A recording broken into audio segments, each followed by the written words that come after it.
You're listening to the Tony Kinnett Cast on 93 WYBC. WCYTV. Here on the Daily Signal.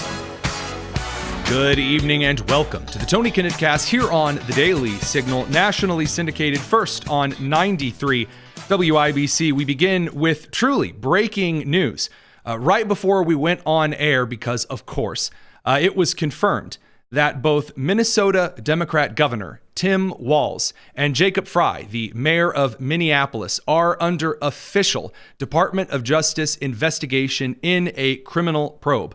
According to the article uploaded at 7 p.m. Eastern, so you know I'm not joking when I say this is breaking, over on CBS, quote, the Justice Department is investigating Minnesota officials, including Walz and Frey, over an alleged conspiracy to impede federal immigration agents. Now, they call this an extraordinary escalation in the Trump administration's clash with Democrat leaders there. No, this is not an escalation. This is called accountability. Now, I know there are some who are rather frustrated that there are not arrests that are happening this very instant, and we will get to that conversation. Before, let's look at the specific charges that could go at Walz and Frey's knees and why those matter. Right now, you could charge Walz and Frey with a number of things. You could get out there and say that they obstructed justice, that they had some kind of conspiracy or intent to defraud the United States, that they perhaps incited an insurrection, that they, of course, encouraged sedition. You can suggest that they put Minnesota citizens at risk by directly acting against federal law enforcement. There are statutes in both the Minnesota state legislature, or Minnesota state law, I should say, and federal law for that. However, there are a very specific number of commands that were given by Governor Tim Walz and several other state officials, including Minnesota Attorney General Keith Allison and Minneapolis Mayor Jacob Frey, that directly obstructed federal law enforcement, that ended up putting the carrying out of certain operations at risk.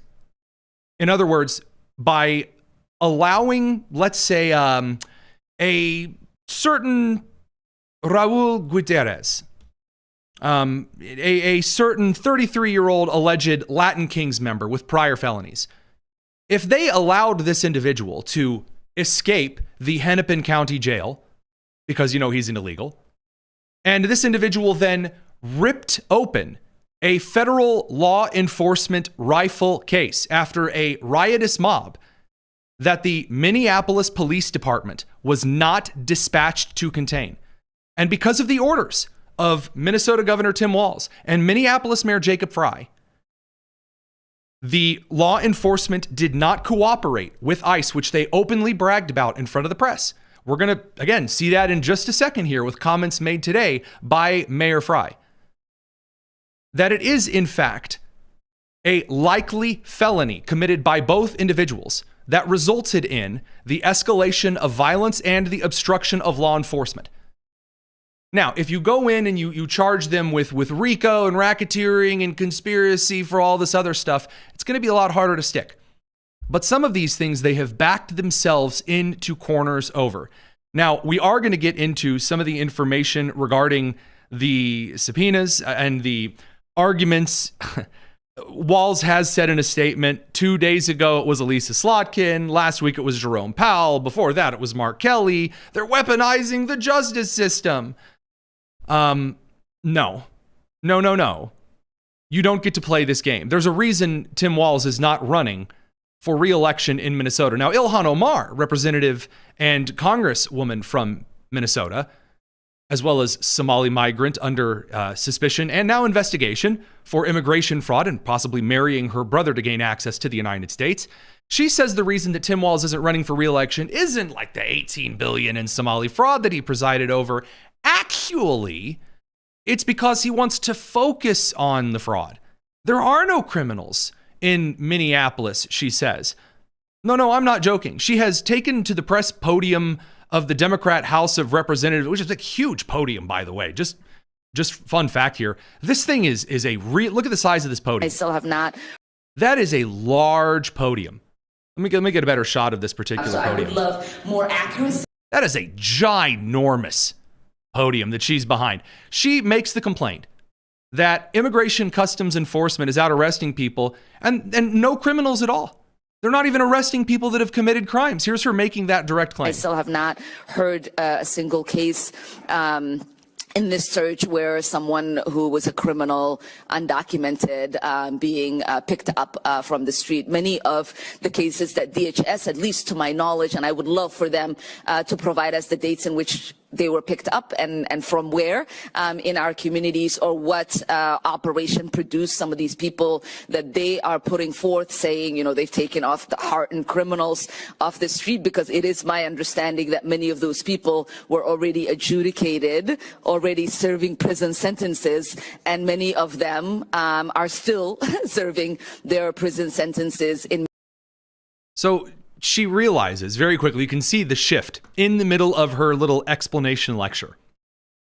She's suggesting, oh, I haven't even seen any criminal. Actually, there's other criminals out there, and we don't know them, but we do know them, and they're still serving sentences. It gets really awkward. You can actually, in the expanded shot, you can see Pramila Jayapal, who's standing off to her left, grimacing because what Ilhan Omar is attempting to do, other than look like a case of vertigo, is trying to weasel her way through more flubs at the podium than Hakeem Jeffries makes in an entire month. Many of the prisons throughout the state, and they're just taking their mugshots and submitting the charges of what they've been convicted of as a proof of the people that they're picking up. So I would love. Okay, so she's making the claim that ICE is coming into Minneapolis, right? And what they're doing is they are arresting people who are already in jails and prisons in Minneapolis, who are already arrested. Okay, there's a problem with that. The problem with that is that guy I was telling you about, that Raul Gutierrez. Maybe you might be confused as to who I'm speaking of. There's been a lot of stuff going on in Minneapolis. Here he is, for those who are watching the live stream, smashing a lockbox in an FBI vehicle, and ends up gaining access to and stealing a Colt M16, a Glock handgun, and some ammunition, as well as, some the official report says some body armor and sensitive documents. This guy. Now, according to official records, this guy is supposed to be in jail. You can see, look here, arrest details. Interesting stuff here. This guy was supposed to have been arrested previously, multiple times, but he was back out on the streets to be arrested yet again. Why is that? Why did the Bureau of Alcohol, Tobacco, and Firearms, the FBI, and the Department of Homeland Security have to pick up this dude again? Looks real friendly, doesn't he? Oh, you mean this guy was let back out onto the streets? Ilhan Omar said these were all people serving their prison sentences. They weren't out on the streets. And this isn't the first time, just for the record, that she's made this claim. Ilhan Omar has made the claim there are no criminals out on the streets in Minneapolis multiple times. They have not been able to tell us what is the purpose for this search. They haven't been able to produce any evidence that they are finding people who are undocumented, who have committed crimes. Amazing. Now, it sure would be a shame if we were able to pull up the records of individuals who were released back out onto the streets in Minneapolis, in Minnesota, not just this fine individual who, again, stole a rifle from federal law enforcement and a Glock, and then find all of the different fantastic, upstanding Minnesotans. The kind of people that Governor Tim Walz says make Minnesota a great place to raise a family. Let's go a few of these people that ICE has picked up here. Let's see. Maybe one of them might be a criminal. You have Hernan Cortez Valencia, criminal illegal alien from Mexico with a final order of removal in 2016, who's been convicted of sexual assault against a child, sexual assault and carnal abuse, and then 4 DUIs. You have some guy whose name I can't pronounce, criminal illegal alien from Laos, final removal order 2018. Convicted of strong-arm sodomy of a boy, a girl, another aggravated sex offense, 9 counts of larceny, unauthorized use of a vehicle, 4 counts of fraud, vehicle theft, 2 counts of drug possession, obstructing justice, possession of stolen property, receiving stolen property, burglary, and check forgery. Also, some pending charges for 2 counts of receiving stolen property. You've got Ji Yang, illegal alien from Laos, final order of removal, strong arm rape, strong arm aggravated assault against a family member, etc. Radio crew, we got to send you to the commercial. This is only page 1 of 4 of some of the individuals ICE has arrested in Minneapolis. We'll catch you after your commercial break, radio crew. We're going to continue on the live stream. It's the Tony Kinnett Cast. Now, this does in fact go on for quite a while. And, you know, I would like to go through all of the cases of these disgusting individuals and show you that they're not all just like this dude. But you have individuals that have committed some of the most disgusting things that have been let back out onto the street. Not just from Laos, not just from Mexico, but of course, individuals like Abdirashid Adosh Elmi, a criminal illegal alien from Somalia, convicted of homicide. Abdirashid Mohammed Ahmed, a criminal illegal alien from Somalia, final order of removal back in 2022. He's been able to stay in Minneapolis because you're not allowed to say anything to the Somali people of Minneapolis. They're all wonderful, the glue that holds people together. Convicted of 2 counts of negligent manslaughter with a vehicle. Legacy media would probably describe that as trying to avoid hitting people, because that's how they, classify manslaughter from the vehicle. 2 counts of a DUI, larceny, damage to property. Criminal illegal aliens, violent from Sudan, Mexico, from Guatemala, El Salvador, and on it goes. Ilhan Omar hasn't seen these, apparently, because she refuses to look. Look, there are actual reporters following Ilhan Omar around in Washington, D.C., that are trying to show her these arrest records. People who are on the streets. ICE has arrested them. They didn't go to the jail, pick up those who are already illegal immigrants. That's what they're doing in red states.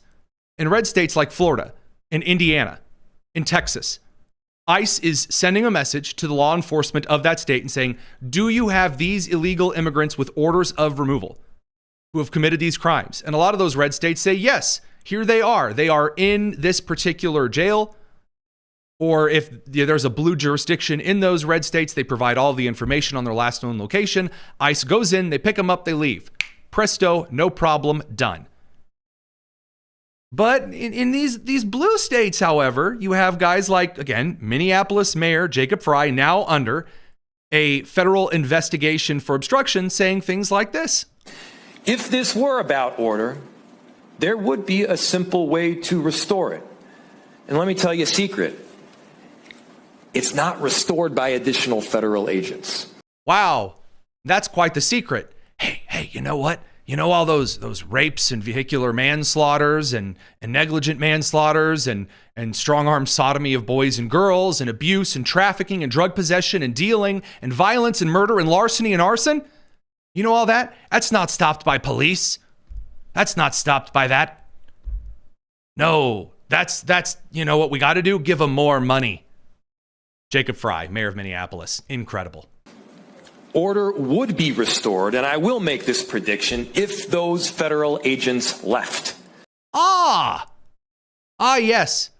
No police zones. Famous for their incredible law-abiding friendship. Yes, I too remember the Chaz in Seattle, the autonomous zone.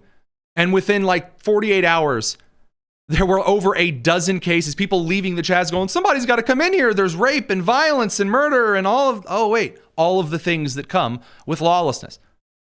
Again, if you do not like federal law for whatever reason, you hate it, you can't stand it, you're upset about it, whatever, you have to send congressmen and women to the Capitol to change the law. The executive branch has constitutional authority, as federal judges have upheld and have made it perfectly clear. Law enforcement from the federal government can come into your jurisdiction because you are a member of the United States and enforce federal law. It is just that simple. And because of actions like these, ICE is really no longer messing around. The media is wish casting, losing it. We got to bring the radio crew back from commercial. Then we're going to get in some of this stuff. Don't go anywhere. It's going to be a hoot. It's the Tony Kinnett Cast here on the Daily Signal.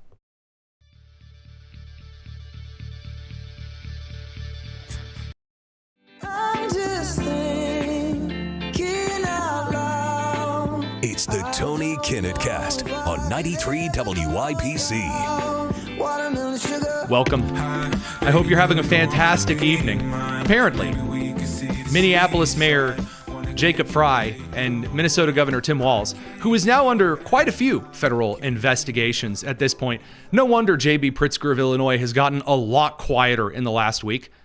I don't know if you've noticed that. He originally came out and started, issuing all of these threats, shaking his big heavy jowls at everyone. Now he's gotten real quiet because there are at least 3 active federal investigations into Minnesota Governor Tim Walz.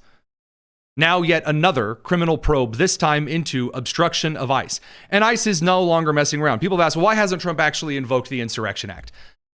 I'm going to be honest with you, by sending another 1,000 ICE agents in and now seeing Immigration Customs Enforcement handle their own security. So when you have individuals who have tried the stuff that used to work 10, 15 years ago, I'm a woman. I'm autistic. I'm just out here just protesting.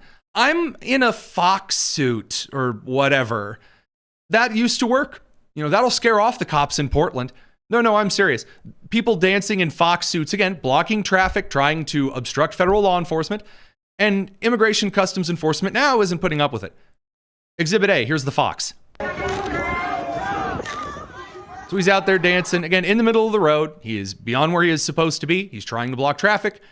You can see ICE walking up, one of them carrying over his shoulder a fantastic bag of consequences. So what does the fox say? You're about to find out. Boom. Now the crowd starts freaking out because, again, they believe, they've been told by media, they have been told by Jacob Frey, they've been told by Minnesota Governor Tim Walz that you can violate the law. It's your right to violate the law as long as you don't get out a gun and shoot people. And even then, you have threats to shoot ICE everywhere. We haven't been able to play half of them on the show because they are so vehement and disgusting. There would be more bleep noise than actual video footage. But in this case, they think, well, they have to just let us do whatever we want. No, not in the rules. Again, if you are going to FA, in this case, you're going to fox around, you might find out. Now people start screaming, yelling, oh, how dare you, traitor, murderer. Oh, you're terrible and awful. How could you do this? All of the left-wing ladies who are trying all of their screeching, it's not working anymore either. So the individual which we showed earlier this week who parked perpendicularly in the street to block federal law enforcement as she was being ripped out of her car and dragged away, I can't believe I didn't find this footage, but I do have to share it with you, announced, stop, you can't do this, I'm disabled, I have a head injury, I'm autistic. Now, I do need to inform you, you don't get autism from a head injury unless they've changed a lot in the last couple of years. Anyway, here you go. Move my car! I am disabled! I'm disabled. Okay. Great start. So I seem to have noticed here that her being, let's pretend that she's disabled here. There are 4 ICE agents who are each carrying a limb. Now, if you are disabled and you can't move your arms and limbs, let's say it's a physical disablement, hey, they've got you covered. No problem. Now, let's say it's a mental disability. They're keeping her head from hitting the ground. Good on them. So just so far, I'm not seeing any issues. I have a brain injury! Stay back. I'm autistic and I have a brain injury. Okay. Interesting. Fun information. Exciting stuff. No. I have a brain injury! Put me down! I was just trying to get to the doctor and I'm autistic! Okay. Her last claim, I was just trying to get to the doctor. I have tried a lot of ways to get to the doctor. I have. Mainly because my doctor's office has moved quite a bit in the last couple of years. And I'm going to let you in on a little secret. Never when I was trying to get to the doctor have I put my car in park in the middle of the road perpendicularly. Especially being followed behind by officers behind me. Now, there's been don't get me wrong, Indiana State Road 9 has been under some serious bridge construction. And it has been annoying finding ways around that over the last year. It sucked. Never did I drive up to the construction project, put my car parallel in the road, do a classic 23-point turn, and then sit there and yell at people. Also a bunch of political phrases. That was never really, I know that, again, in The Wizard of Oz, Dorothy was told to click her shoes together and repeat phrases. That's not an actual way to get home or to the doctor. So, exciting stuff. There is more fraud, yet again, that is in Minnesota that's being revealed. Nick Shirley, who is doing God's work, has now started looking at any business that is owned by Somali migrants and going to that business to find out if it is actually that particular business. In his most recent investigation, the man's released like 2 or 3 investigations since his initial daycare center expose. A safari excursion store company listed in the Minnesota business records, they showed up to, they were going to walk in and say, hey, we'd like to purchase a safari, and found out that instead it was this transportation and wire service that was wiring money directly to Somalia. That's a little suspicious. Also happens to be a kind of sort of pseudo convenience store, because of course it is. And when asked about, hey, where's the safari business that's listed here? It's listed on the record, updated this year, 2025, 2026. Where is it? Man, the business owners get a little upset. How are you? We're looking for the transportation company. Safari Transportation? Looking for Safari Transportation. Sorry, not a safari excursion company. I had questions anyway. Safari Transportation. It's a transport company. All right, cool. 2.5 men in a truck or whatever. You get out there, a little Penske truck, get a little business going. All right, I'm here for it. I don't know many transportation and truck companies that, have you can see on the right side of the video there. That's wire service information on that placard. And a little kiosk for wiring money. Like Western Union, when the scammers tell you got to go buy Amazon gift cards, do not redeem, that kind of a thing. No, there's no safari transportation here. No Safari Transportation? Safari Transportation, Hey, 607 Cedar sir, Avenue. We're just looking for Safari Transportation. We don't know. So, but this is registered for Safari Transportation, know. 607. Now I'm going to level with you here. I'm going to level with you. If I owned a business and someone came in and said, hey, Tony, there on these records show there is a business that is operating here. It has been updated this year. It says it's operating here. And you showed me that, and there's no business there, especially if it's a residence or I'm in a different business, I would be rather concerned as the business owner. I'd say, whoa, hang on, let me look at that. Someone might have stolen my identity and might be using that for malicious purposes. That's not how these guys react. They're like, oh, get out of here. There's no Safari Transportation here. No. My cousin, he transports your goods back to Somalia. That's it.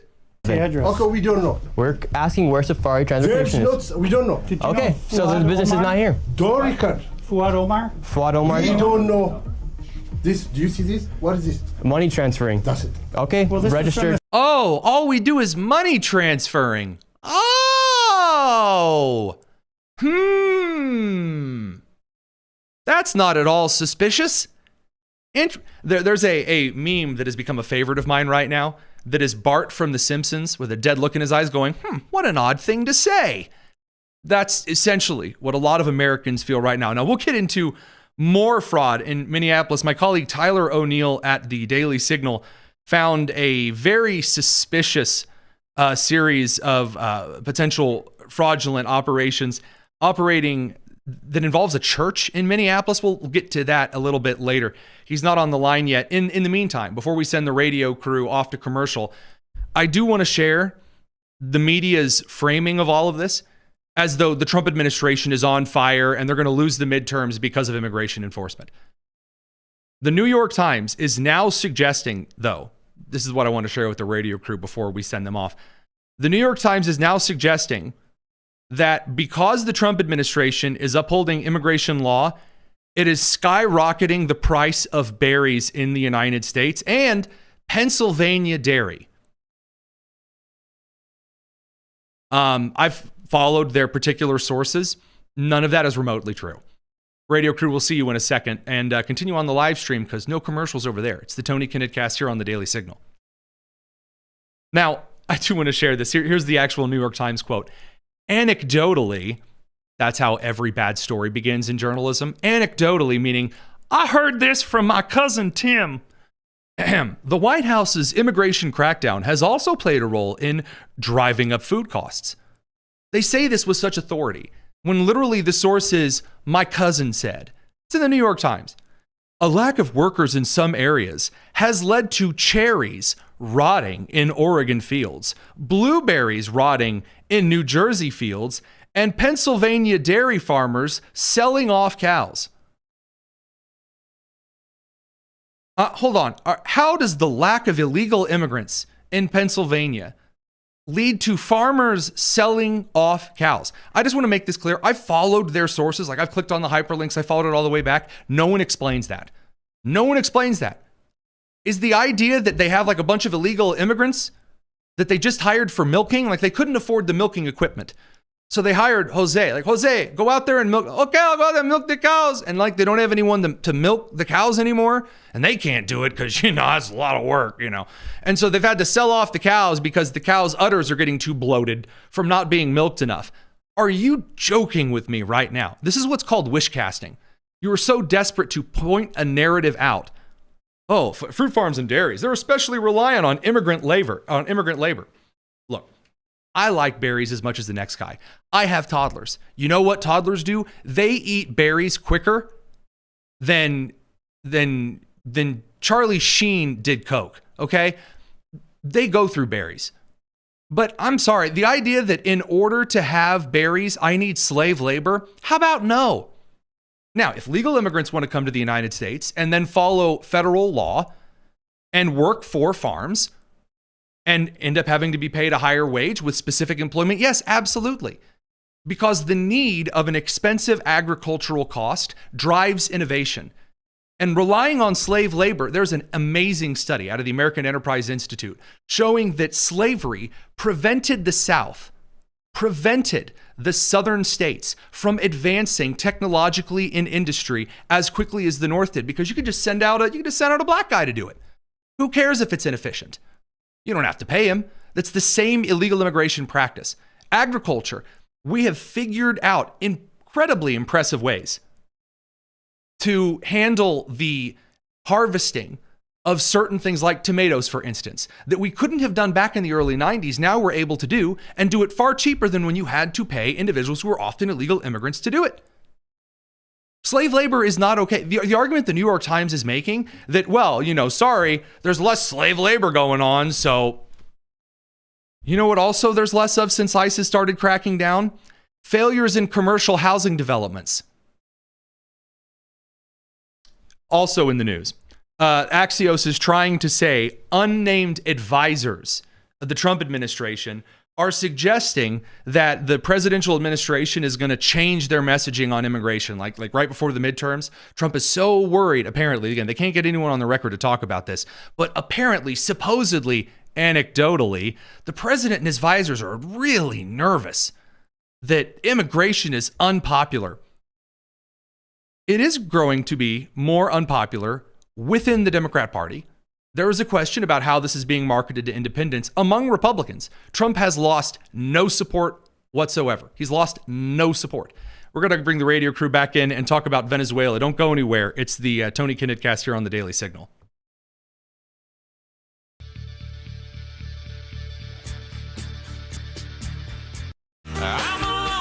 This is the Tony Kinnett Cast on 93 WIBC. We'll get back to the fraud. I promise. We'll get to the fraud. First, we got to talk about Maria. Yeah, that's right. I picked that Brooks and Dunn bumper on purpose. Maria, the one and only opposition leader, María Corina Machado, came to the United States, met with President Trump, and gave him her Nobel Peace Prize that she had received. And a lot of people on the left are furious, are outside. They're so angry that the president of the United States had the gall to accept the award. He had the gall to accept. She handed him a plaque, a beautiful frame of the Nobel Peace Prize, and them smiling together, had it all made for him. She didn't just say well, I guess if you really want it, here's my Peace Prize. She made a very big show of praising the president of the United States and giving him the Peace Prize, part of it to butter him up. And then they ended up having a conversation. Now, before we get to the conversation, because actually our Virginia Allen got a chance to ask Maria herself about her conversation with President Trump, because, again, right now, the president of the United States has still endorsed the vice president of Venezuela, Delcy, the Maduro Jr. Over in Venezuela, with continuing to run the country. There are a couple of questions as to why the president is doing that, but why he is meeting with Maria instead. First and foremost, though, I do want to get this out of the way because the media had to make a big deal out of President Trump accepting the prize that she gave. How dare he accept something someone gives him? He should be miserable and sad. How dare people not all be pearl-clutching white liberal women here in the United States? Here's how that played out. Yesterday you accepted Maria Machado's Nobel Prize medal. What do you intend to do with it, and why would you want someone else's Nobel Prize? What do you intend to do with it? What do you talk? I'm gonna put it in my bicycle spokes. I got a new bike. It's a really good looking bike. It's got pegs, and I thought a Maria rookie card. What a great thing for the Trump bicycle. Maybe I'll put it on my locker and say, "Oh Maria, you gave me this medal." Every day I'm gonna look at it and go, "Wow, that's a stupid question. What do you plan to do with it?" What do you mean? What do you plan to do with it? I'm gonna glue it to the Washington Monument. Get out of here. Nobel Prize medal. What do you intend to do with it, and why would you want someone else's Nobel Prize? Well, she offered it to me. I thought it was very nice. She said, you know, you've ended 8 wars, and nobody deserves this prize more than in history than you do. And I thought it was a very nice gesture. And by the way, I think she's a very fine woman, and we'll be talking again. Now, just for kicks here, I do want to show what it is that she gave him. So the actual, again, just for the sake of transparency here, if we do pull that particular file up, here it is. You can see she made a really nice full, like, this is for Trump. This is for you. She didn't come in and like pull it out of her pocket and offer it, like being forced to offer the golden ticket to Willy Wonka. No, I mean, she wasn't going to leave with it. How dare you accept it? What was he supposed to say? I don't want it, take it, and be gone, and your stupid little dog too. He didn't. Stop it. Why do you have to be ridiculous, legacy media? Now, they did actually have some pretty intensive conversations. They spoke for quite a while, and it was behind closed doors. So I do want to show you our Virginia Allen got a chance to ask Maria what it was that she and the president spoke about, if this meant anything. We'll go ahead and pull that particular clip up here. Thank you so much. Wondering regarding your meeting with President Trump yesterday, do you believe that you earned the trust of the president? And did you all specifically talk about a transition of power in Venezuela in which you would become president? Thank you. Point again, this is not about me. It is about the will of the people. And we certainly talk about how popular sovereignty has been expressed in Venezuela, and absolutely terrible conditions in which we did, and how the regime stole that result. And I think he can certainly relate to that. So I believe that the point here is Venezuela has decided as a nation to be united first, to unite back again, and to fight for a right to be free. And he understands the moment and the implication for I would say the whole hemisphere. We talked, and I would say this, I know you can imagine that about other countries, and specifically about Cuba and the implications of a transition to democracy in Venezuela, what would mean to Cuba. And I insisted in something I've said many times, that I believe that for the first time in history, we will have the Americas free of communism, dictatorship, and narco-terrorism, for the first time in history. And that's what's already happening. Sometimes you are so immersed in processes that, it's hard to understand the implication. The geopolitical and historic implications. Imagine what this will mean to have these dictatorships finally gone in Venezuela, in Cuba, and Nicaragua. I mean, this is equivalent to the fall of the Berlin Wall in the Americas. So this is huge from a historic perspective, and this is happening as we speak. We have our Virginia Allen on, couldn't keep her away. Foreign affairs, a lot of them going on. So right off the top of the bat, do you think that the answer she gave you was a deflection? Because she didn't directly address, she said that's not the point. What's your take? It's a little bit of a deflection, no doubt. It's politician speak is what we'll call it. I don't think she wanted to get into details related to what exactly she talked to President Trump about. And to be fair, I can't blame her. Those are sensitive conversations, and she's at a critical moment right now. Her country's at a critical moment. And the last thing she wants to do is get ahead of the president of the United States and say something that he says, hey, we talked about that in confidence. Please don't share that with the entire world. So I get it. I get why she wasn't very direct. At the same time, you have a lot of Americans who are wondering, what are these conversations that are going on related to who is going to lead Venezuela? What is the timeline as far as who takes control and authority? Are we talking about having elections within the next year? What does that look like? And those are questions that hopefully we'll learn the answers to soon, but not today.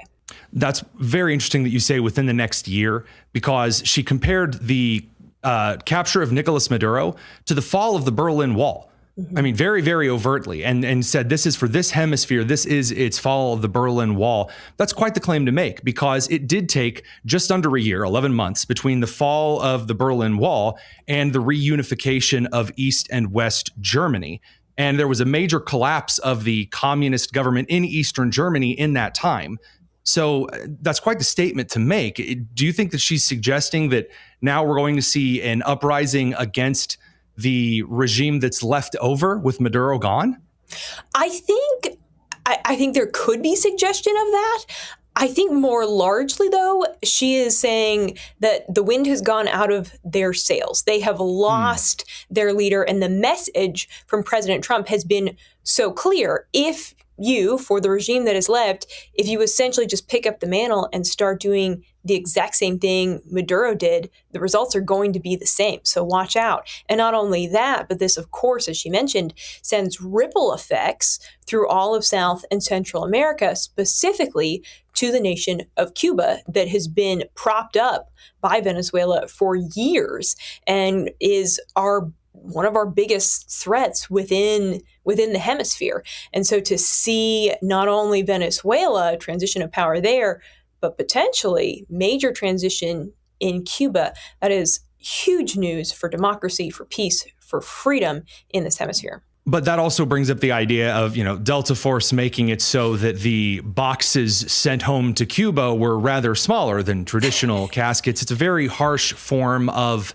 let us say, aggressive negotiations.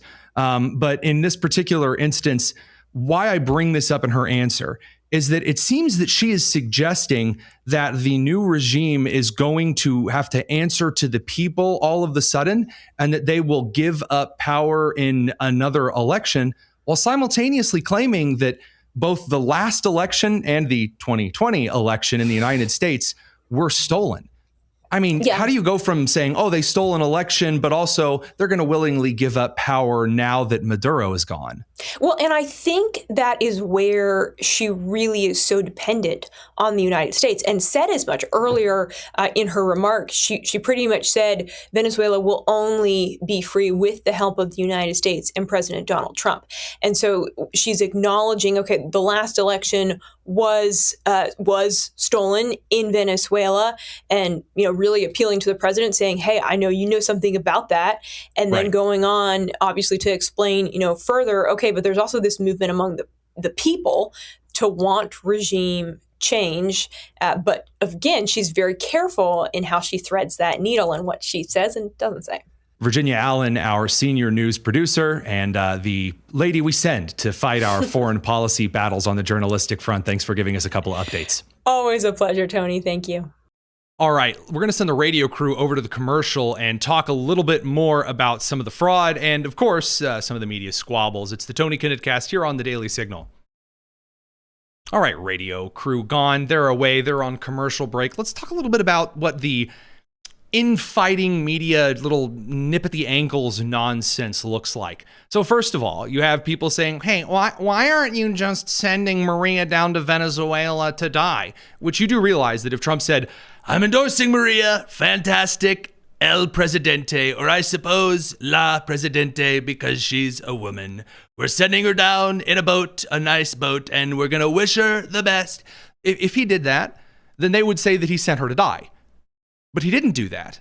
So they have to come up with something else. So here's that question, and then, of course, how the president fields it. Why align with Delcy Rodriguez and the remnants of the Maduro regime and not with Machado, who has the support of the Venezuelan people? Okay, so again, I hate the next to Marine Force One or those kind of camera journalistic questions because it's really hard to hear them. AI isn't quite at the point yet where it can totally clean that up. She asks, why are you supporting Delcy, the dictator on deck, rather than the woman who has the support of all of the people, Maria? Here's his response. You ever remember a place called Iraq where everybody was fired? Every single person, the police, the generals, everybody was fired, and they ended up being ISIS. Instead of just getting down to business, they ended up being ISIS. So I remember that. But I'll tell you, I had a great meeting yesterday by a person who I have a lot of respect for, and she has respect, obviously, for me and our country. And she gave me her Nobel Prize. But I'll tell you what, I got to know her. I never met her before, and I was very, very impressed. She's this is a fine woman. Huh. Well, I mean, I don't know if you guys caught this, but what I saw was an incredible level of restraint, which is something that supposedly Trump doesn't have. He goes in and he hits people. He's all about himself all the time. And what I'm seeing here is Trump said, hey, you realize the last time that when you looked in Iraq and we got in there and we fired a bunch of people and said, go, get out, you're done, goodbye. And we gave no thought. We just smashed around and then got to nation building. Thank you. Well, that turned into a major disaster and those people became ISIS. Boy, those inches sure do be resting. Interesting indeed. He seems to have learned a couple of lessons from the United States mistakes in the last 20 years. And again, he's like, I'd never met her before. Believe it or not, the president of the United States doesn't know everyone on earth, right? I used to get aggravated when everyone would expect Joe Biden to know everything immediately right off the top of the bat. It's number one reason why I really don't want to run for office. You're expected to know everything. I mean, like Gary Johnson being creamed over not knowing where Aleppo was in Syria. Like, what's Aleppo with you? I don't give the guy a break. So in that particular instance, I just want to point out, it is rather funny to watch the media try very, very, very hard to paint Donald Trump as though he's making really huge blunders. And regarding the fraud front, regarding the immigration front, all they really have so far is saying that there are some people out there anecdotally, probably kind of, who aren't fans of it. And that, of course, brings us back to the fraud. So we'll be back in a second. Don't go anywhere. It's the Tony Kinnett Cast. We got to bring that radio crew back one more time.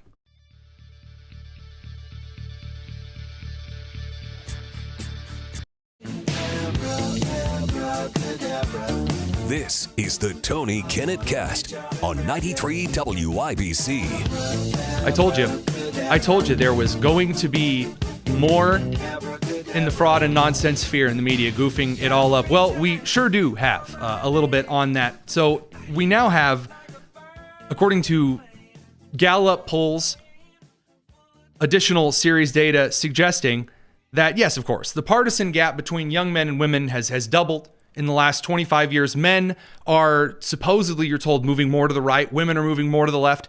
Well, according to the data, that's not true. It's not true at all. Women, by and large, by average, have moved 20 to 30 points to the left. Men have essentially stayed pretty even. Men have stayed a little more conservative than the even, consider themselves conservative or liberal line. Women have gone way more liberal. Men have essentially stayed the same, which means that over the last 20 years, you were lied to. You were told that we needed strong female leadership everywhere because the men are becoming radical. So stand aside, George Lucas. Kathleen Kennedy is here to manage Star Wars. Stand aside. A new female Cracker Barrel CEO. She's here to make everything better.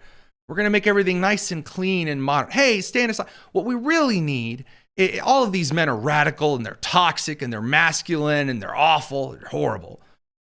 And now what we have, well, I would say at this point we have a pretty firm conclusion. I can't say proven because it's polling data, but it is a pretty firm conclusion that women, by and large in the United States, have moved extremely far over to the left. 20 to 30 points in the last 20 years is huge.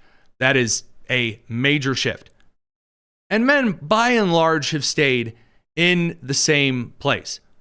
Now, again, we're going to get into that with some of the Jennifer Welch craze in just a little bit here. But first, I want to get back to the situation regarding the fraud in Minneapolis, because it's not just centered around the Somalia community. Individuals throughout Minneapolis and throughout Minnesota were told that you need to get out there and you need to support all of these programs because it's the right thing to do. You got to get out there, your church, your organizations. You need to get out there and not only accept when you see fraud around you, you need to actively participate in it. And, well, people are being caught. So our own Tyler O'Neill with his investigation on the fraud in Minnesota getting a whole lot worse. Hi, Tony. Here's the deal. We know in Minnesota that there was fraud, right? We know it because there have been so many of these prosecutions, many guilty pleas, many convictions. But there's more fraud still to be revealed. And just last week, the Office of Legislative Auditor put out this really shocking report that showed that the person who helped approve a $673,000 payment for 1 month's worth of work to an entity called Zion Baptist Church, that this bureaucrat then went on to work as a consultant for Zion Baptist Church just about a year later. And so I went through this. I went through the auditor's report. I found the most shocking details, and then I worked on a story for it. And I actually got Zion Baptist Church to give me a statement. They, of course, denied any wrongdoing, and they claimed that even though the Office of Legislative Auditor said Zion Baptist Church had no documentation showing what they actually got paid for, what services they were doing, the real story, according to Zion, is that the Department of Human Services just lost their documents. And the only reason they ended up hiring this former bureaucrat was because the Department of Human Services kept transferring their grant to different parts of the agency and lost all the documents that Zion Baptist Church swears to high heaven they always gave on time, dotting their I's and crossing their T's. We'll see what the full truth is when I asked Zion Baptist Church if they could share with me these documents or give me receipts showing that the Department of Human Services actually received them. Zion Baptist Church didn't respond. Also interesting, the woman who went to work from the Department of Human Services to Zion Baptist Church also gave me a statement. She identified herself, and then she said that everything was above board because she worked with her supervisor, and her former supervisor at DHS, that's the Minnesota DHS, approved her doing consulting work here. This raises some interesting questions on the other side of the issue, because as the whistleblowers later told me, that means the conflict of interest may not have been with this particular employee, but with this employee's former supervisor. Many questions remain about this grant. Among them are the fact that this grant was one of many grants that were not offered to anybody else in a competitive process. So Zion Baptist Church received a $1.6 million grant, and this $673,000 payment without having to compete for it. So that raises other questions. This is the beginning. So we have in the Feeding Our Future scandal, we're toward the end of understanding everything in that scandal. This one, we're kind of at the beginning of. So we're going to see it's being given to the office here is referring it for potential criminal charges to offices there in Minnesota, to law enforcement. And of course, this is just one of many different scandals that are bubbling up regarding fraud, waste, and abuse in the state of Minnesota. Meanwhile, Tim Walz is constantly trying to distract from this by demonizing ICE, by demonizing federal law enforcement. And, there's one scandal after another after another. So follow our coverage at the Daily Signal, and we will keep you updated as these many things continue to develop. Tyler, thank you very much for that. Excellent summary. Appreciate it. Again, the number of different fraud scandals in Minneapolis are getting quite worse. Now, as of about 5 minutes ago, Jacob Frey, mayor of Minneapolis, has released a statement. Bad idea.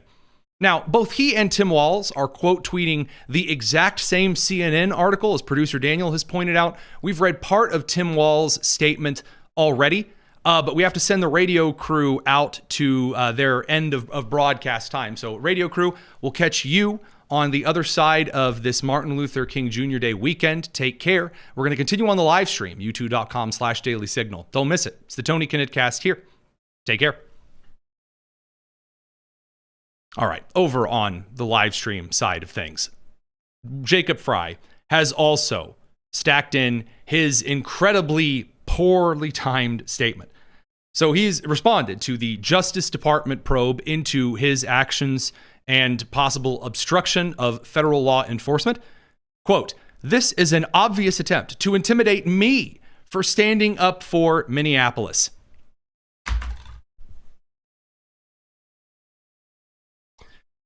Guys, just a second, you and me here.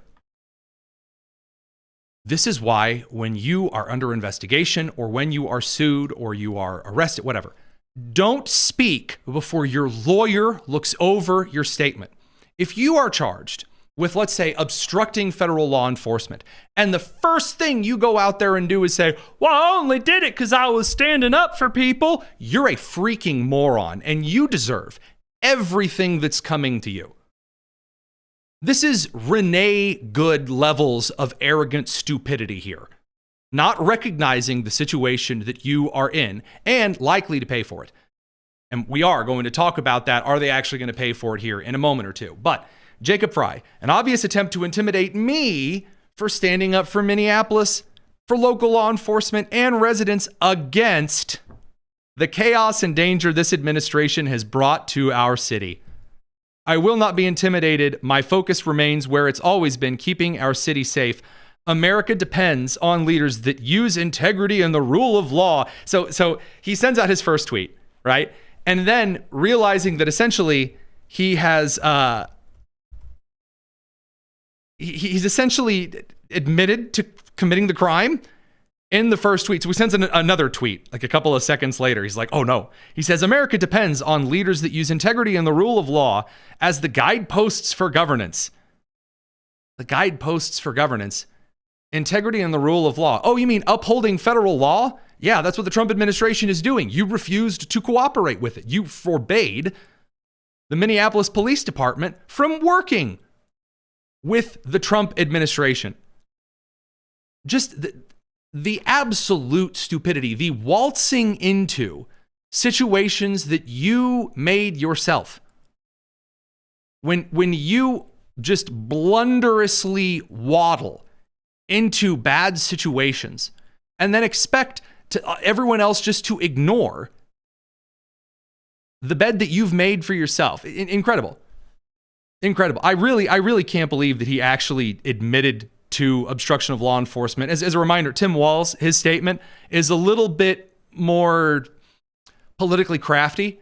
He said, 2 days ago, it was Elisa Slotkin. Last week, it was Jerome Powell. Before that, Mark Kelly.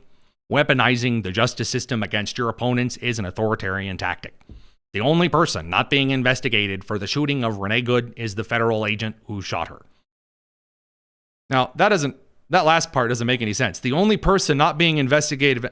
No, there's a lot of people that aren't being investigated for the shooting of Renee Good. If you mean that Renee Good's wife is under investigation for saying, and I quote, drive baby drive, and encouraging her wife to commit vehicular homicide because it was the officer in front of the vehicle that suffered from internal bleeding after being hit with the car, according to the video footage, that officer who was hit was talking to the lesbian lover of Renee before the hitting with the vehicle.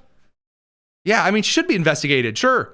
The officer who got hit with the car and reacted in self-defense, no, I don't think an investigation is necessary there. You're not going to Derek Chauvin this one. But at least Tim Walz didn't admit to the crime. He just says everyone's being politically persecuted and prosecuted. Oh my gosh, he didn't have any issue with that when Trump was being investigated or Melania's underwear drawer was being raided. All of a sudden, though, the shoe is on the other foot. Excellent. It appears these Somalian beans are rather bitter for Tim Walz. So excellent stuff there. Now, moving aside from this a little bit, I do want to share one of the things that now that the radio crew is off and I don't have to abide by as many of the FCC regulations. Viewer and listener discretion advised because, Jim Acosta and then Jennifer Welch, who, again, looks like every other angry, blonde, left-wing, angry lady. I said before, every left-wing lady either looks like an off-brand version of Rachel Maddow or Nicole Wallace. So you either have the overly Botoxed blonde lady or the short-haired angry woman. Those are your two choices. In this case, Jennifer Welch, Jim Acosta, they're out here with their own opinions on ICE. And I guess if this is supposed to be the 2026 line of victory, best of luck to you there, Chief. Let's first talk about ICE, which I think needs to be abolished. Yes. I think that this is an organization that's behaving like ISIS. And you and I are old enough to remember when we would see these videos when America was doing nation building in the Middle East. Right. And people would get kidnapped and they had hostages and they had on masks. And all of these Republicans were talking about how chicken shit it was, that they weren't man enough to even show their faces and they wore these masks.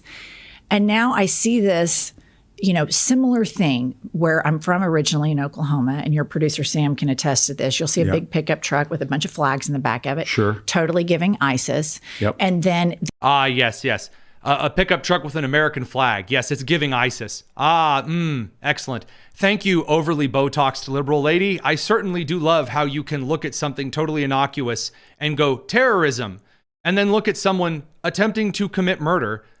This is someone who was cheering on the murder of Charlie Kirk and said, if you're on the left and you don't cheer on the murder of Charlie Kirk, we're coming after you. But an American flag in a truck, that gives ISIS to her. Yes. These ICE agents with these masks. It's just amazing to me. Look, see, there's the pearl clutching. There we go. Yes, excellent. Excellent. I was hoping to get these out today. Go on, Welch. Give us your best Sex in the City outrage. How irony is so lost on these people and just how morally depraved they are. Yeah, and listen.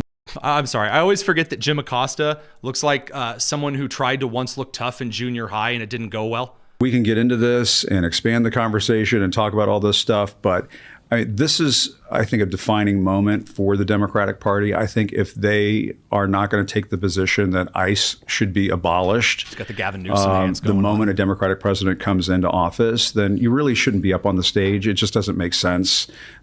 Yes, you may think, okay, if we triangulate and I'll move to the left over here and then back to the center for the. I'll see that anything went to the left and the right instead of just the scratching of the armpits. Jane Goodall moment right here. Very exciting. General election, we don't want any of that shit. ICE has gotten to a point, take a look at what happened in Minneapolis. If we have a situation in this... I like how he says, take a look at what's happening in Minneapolis, as though everything that they are saying right now is not involved with Minneapolis. I love it when Democrats do this. They're like, hey, we're talking about this one thing, and as an example, here's that one thing. That's not how you describe something, bud. Again, this was the CNN super duper ultra journalist man. So far, all he's had is, I really don't like ICE because of Minnesota. And also, don't just focus on that. Think about Minnesota. Country where the government can go out and murder a U.S. citizen with without any investigation that is credible, then we've murder a citizen. I love how they found citizen again. Good on them finding the word citizen again. Exciting stuff. Murder them. So we meant to say like without a warrant. You don't need a warrant to stop someone from actively committing a crime. That's what he was about to say. You see like the mouth former, like the W. Instead, he's like, without any investigation.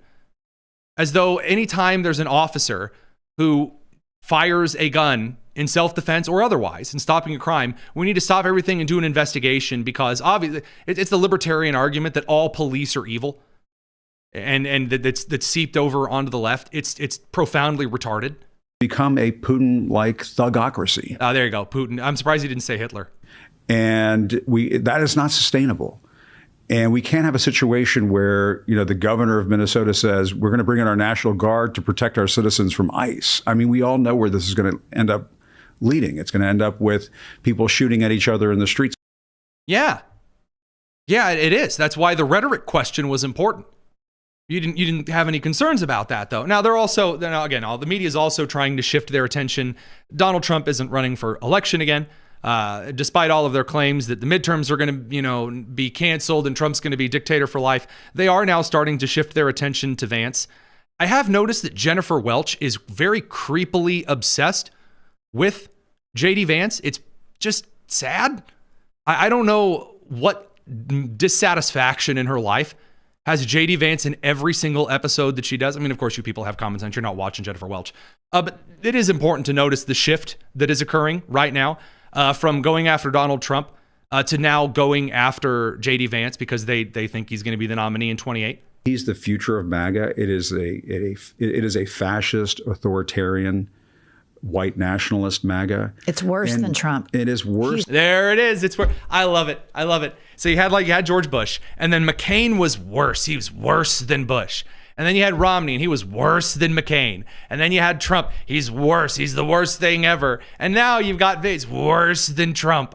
It always is incredible. It's like a Marvel movie. You just have to keep raising the stakes and getting like infinite levels of power because you've already had the universe-ending movie before. Well, you want to keep making money. So now it's even bigger. It's not just the Infinity Stones. It's a multiverse. Ooh, this is their attempt. It's Trump with staying power. Trump the other day. Trump with staying power.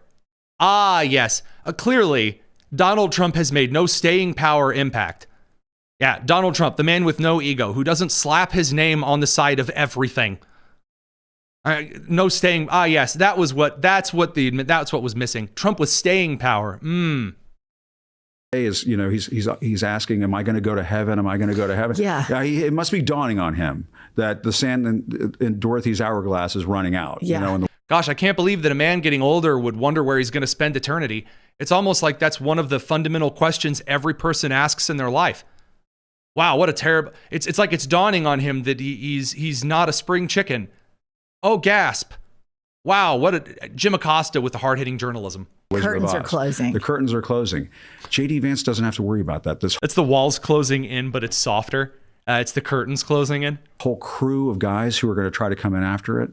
They're not worried about that. The American people have to show that movement the door. I'm not talking about Republican presidents want to come in and act like Mitt Romney and folks Right. like that. Everybody can deal with that. Everybody can stomach that. Mm-hmm. If Mitt Romney had been president instead of Donald Trump in 2016, you and I probably wouldn't be talking right now. That's right. Jen, you'd be down in Oklahoma enjoying your life. Interior design. You'd be doing that thing. But the reason why we're all fired up, the reason why I talk about politics in the news the way that I do right now, is that I am deeply worried that this is coming to an end. This way of life that you and I grew up with. Mm-hmm. Our young producers who are sitting off camera, they don't understand what you and I grew up with. I know. This beautiful thing that came out of the end of the Cold War and the post-World War II era. It's a precious thing, and it's being taken away from us right now in real time. I love it. Thanks to MRC Newsbusters for sending us those clips. So it's good stuff. The Democrats are just having a real hoot, a real holler over here. Now, again, the midterms are nowhere near settled. We're nowhere near done with this. We're going to get to that. But we're going to get to that next week. I do have a little bonus clip for you here because one of the mail time questions is about Jasmine Crockett, but about like if we've actually reached out, because we've had on one of the candidates for the Texas Senate slot currently occupied by Senator Cornyn, who we have also invited on the show. I believe Ken Paxton as well on the show, and Jasmine Crockett we've all invited on the show because, you know, FCC regulations, and also I would absolutely love an interview with any of those particular candidates. Jasmine Crockett is once again out there comparing ICE to slave patrols because the only thing that she can do is complain that no one has pointed out that she's black in the last 24 hours. That's her entire shtick. Here you go. Don't get offended and try to say I'm too black, but the reality is that y'all never let the fact that I am black go. So I'm going to be clear about one thing. I know my good black history. But this I love that. I love that. So she's accused of only ever talking about how she's black because that's all she ever talks about. She's never produced a good economic policy or any economic policy. She's never, except racial reparations, she's never suggested a law enforcement practice. She's never suggested a piece of foreign policy. She's never suggested a bill on actual societal governance. She's never suggested a bill that has anything to do with the governance of the bureaucracy or on the function of Congress or the judiciary. Jasmine Crockett has done almost as little as Marjorie Taylor Greene. But she's talked about being black. Oh, so when people point that out, like, hey, you're running for the Senate in Texas, and your only thing that you've ever done is talk about what color you are, and also, you know, practicing a different black scent every week. So what's the deal? So she comes out and goes, you know, everyone keeps talking about how the only thing I say I'm about is black. So anyway, I know my black history. This looks like modern day slave patrols. And they have been sanctioned by this Supreme Court. What? Ah, yes. Modern day slave patrols. How are they modern day slave patrols? Share with me one way in which they are modern day slave patrols. Is it because it is law enforcement that occasionally arrests individuals who are black? Is that it? Like, is that all you got? How else? I'm sorry. I don't know if you know this, but like slave patrols, they were for catching people and then sending them back to the place that had ownership of them. When ICE catches someone who's in the country illegally, they are sent back to where they came from. Incredible. You too can do very, very basic reading. I would gladly pay for a Sylvan Learning Center membership for Jasmine Crockett. Heck, I'd even pay for a membership to the Quality Learning Center if it hadn't shut down. So on to a couple of questions from Mail Time. We do have a couple of excellent Mail Time questions, so I want to make sure that I get to them before we're done here. So again, you have a question for Mail Time. Every show's got a Mail Time segment. Not breaking any new exciting ground here. If you do have liked the show this evening, by the way, liking, subscribing, that helps us.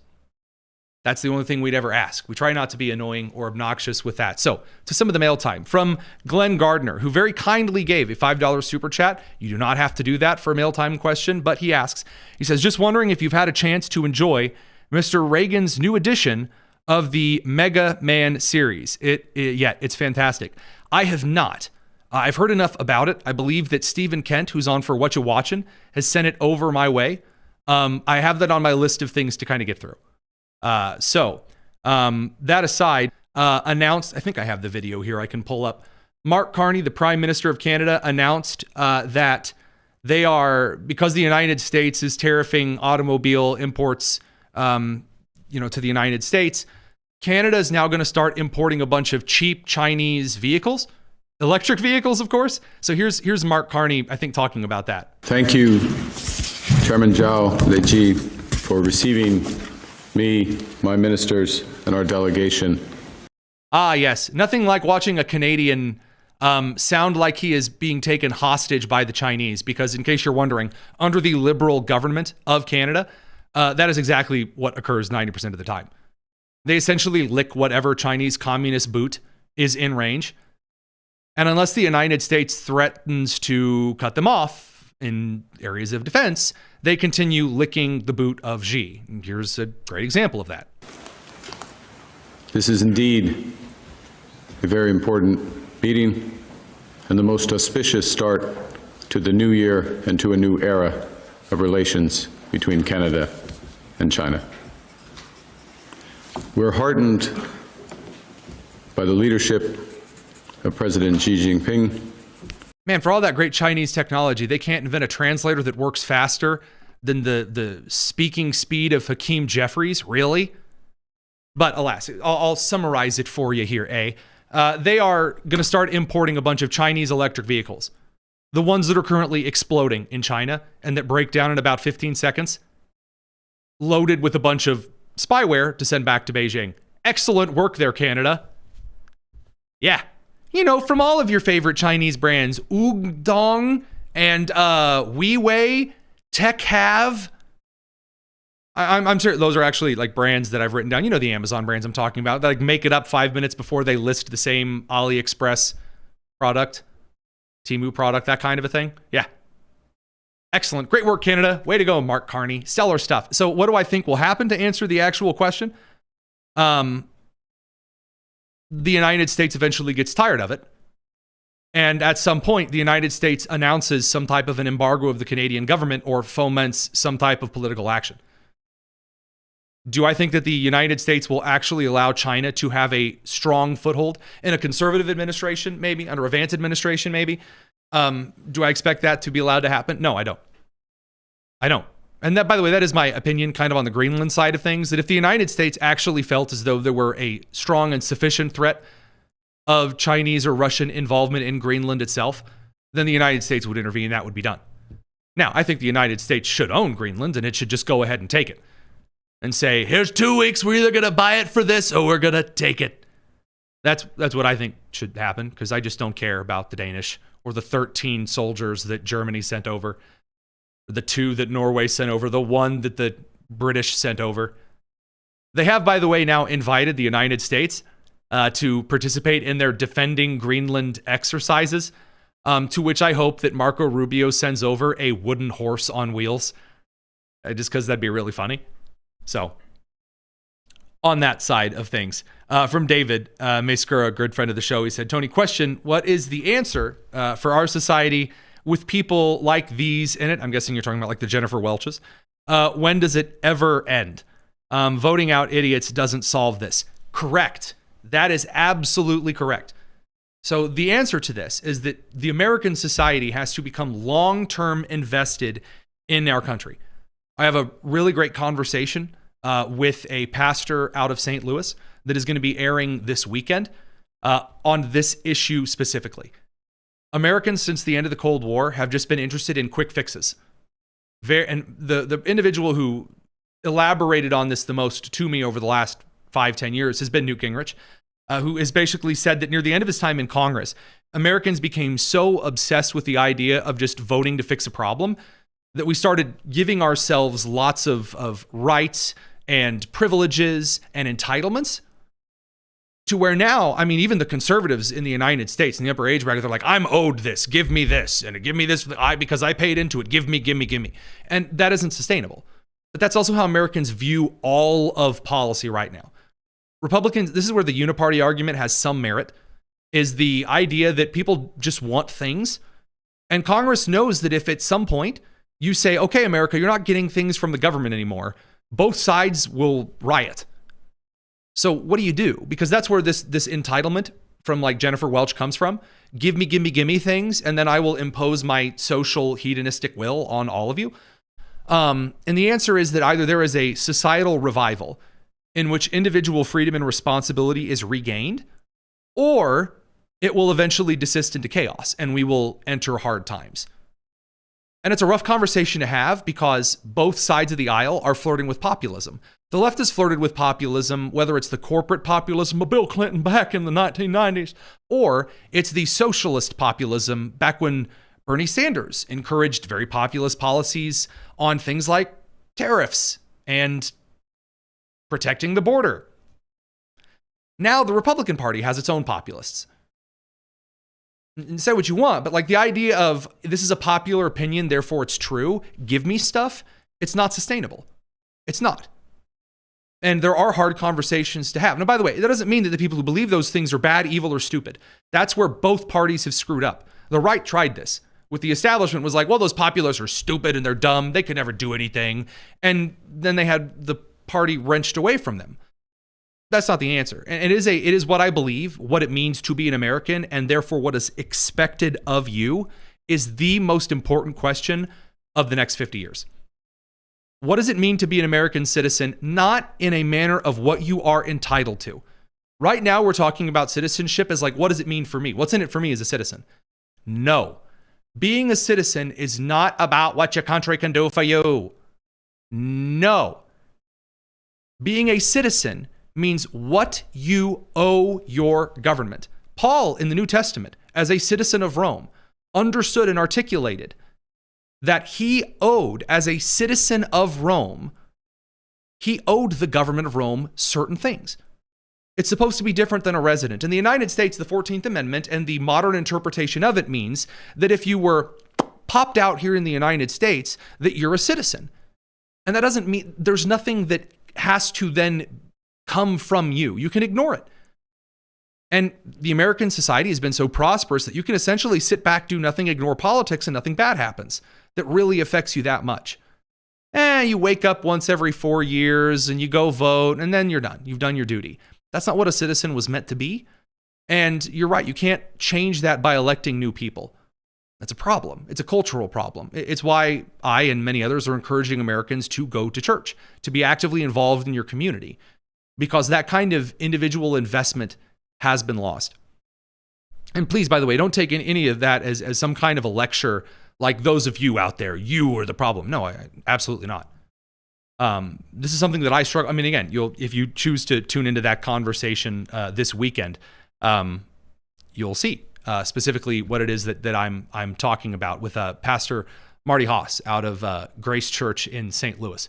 Very honest to say, I struggle with this consistently. So that aside, last question here. Yep, there it is. The one comment on that civically. No one wants to hear that the government doesn't owe them anything when they've been taxed at a rate of 50% all their working lives. Stop spending thousands of billions on foreign countries. There you go. You can't actually talk about how you shouldn't be relying on the government when that is the primary attitude of the United States. It's a problem. I'm not saying that person isn't even right. That's a problem. There you go. Sorry. Looked at the comment section.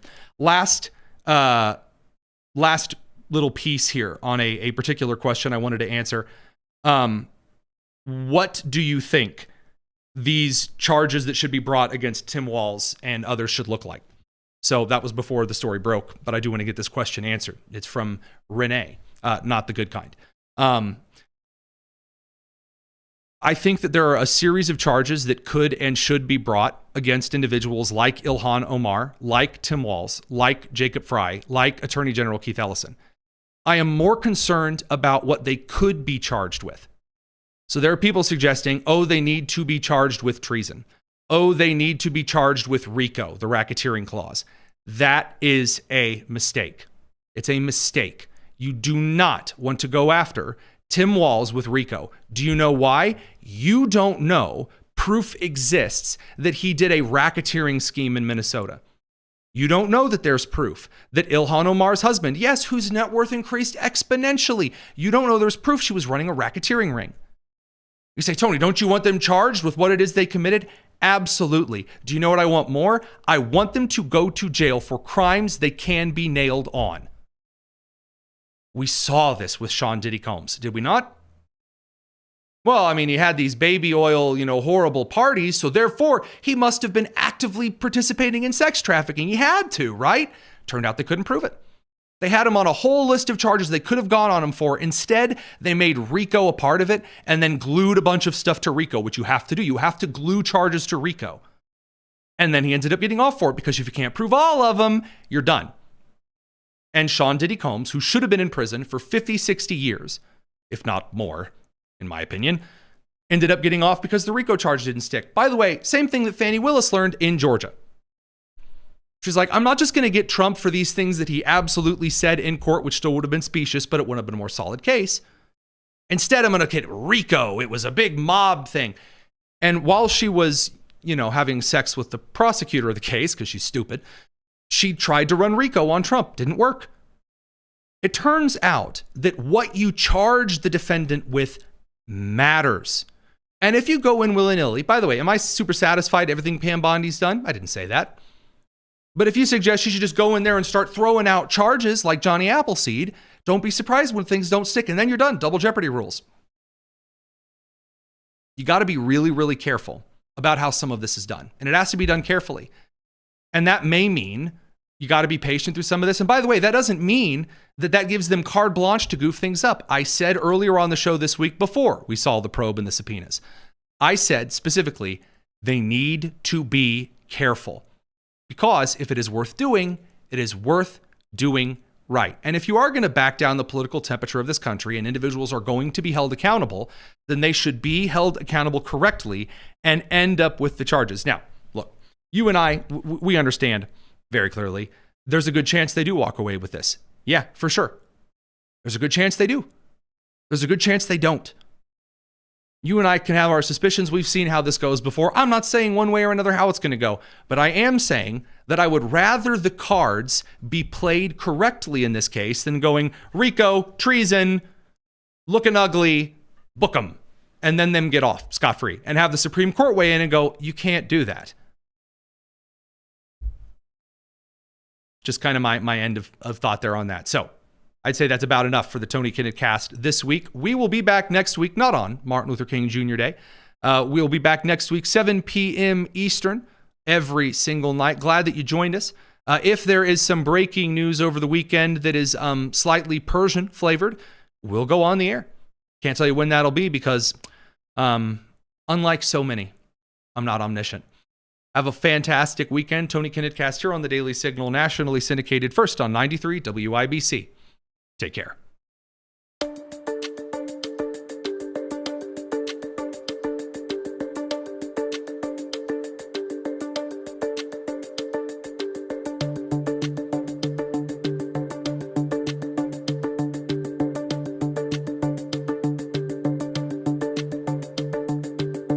Oh my gosh, I almost forget.